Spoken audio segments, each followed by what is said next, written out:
ఎలాగో చూడండి. పరిస్థితి ఎదురు తిరిగితే పోరాడండి, అంతేగాని నలుగురు గురించి ఆలోచిస్తూ కూర్చోకండి.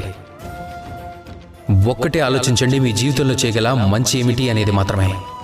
మీరు చేసిన పనుల వల్ల ఎప్పుడైనా ఎవరికైనా మనసు గాయపడిందేమో తెలుసుకోండి, అంతేగాని మంచి మీద దృష్టిని కేంద్రీకరించడం మర్చిపోకండి. అప్పుడు మీ చుట్టూ ఉన్న వారందరికీ మంచే జరుగుతుంది.